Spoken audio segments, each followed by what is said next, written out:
تبارك الذي نزل الفرقان على عبده ليكون للعالمين نذيرا.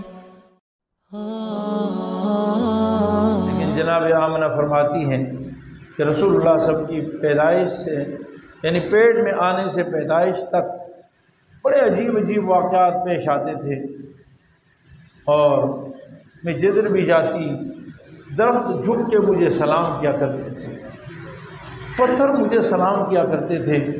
میں حیران ہوتی، رات کے اندھیرے میں مجھے روشنی نظر آتی تھی، راستہ روشن نظر آتا تھا، اور عجیب عجیب کرشمے نظر آتے تھے.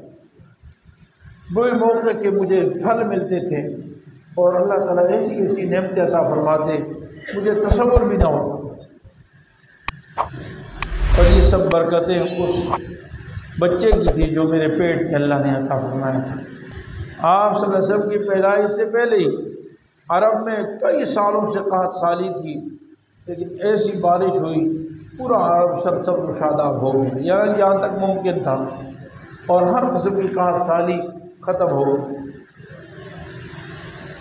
کسریٰ کے محل میں زلزلہ آیا اور 14 اس کے گنبد ٹکڑے ٹکڑے ہو گئے. ابھی آپ سب پیدائش نہیں ہوئی، اور مجوسیوں کی 1000 سال سے آگ جلائی ہوئی یکدم بجھ گئی، جو 1000 سال میں کبھی نہیں بجھی تھی حضور صلی اللہ علیہ وسلم کی پیدائش سے پہلے.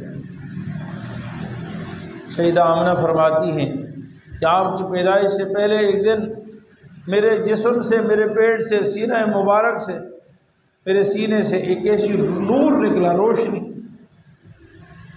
اور اس نور کی روشنی سے شام اور بصرہ کے اندر روشنی پھیل دی، یعنی ایسی روشنی پھیل کہ امام الانبیاء سرکار دو عالم صلی اللہ علیہ وسلم کی پیدائش کا وقت آنے والا ہے. مفتی صاحب کے یوٹیوب چینل کو سبسکرائب کیجئے اور ان کے تازہ بیانات کے ذریعے اپنی علمی، اصلاحی اور فکری آبیاری کرتے رہیے.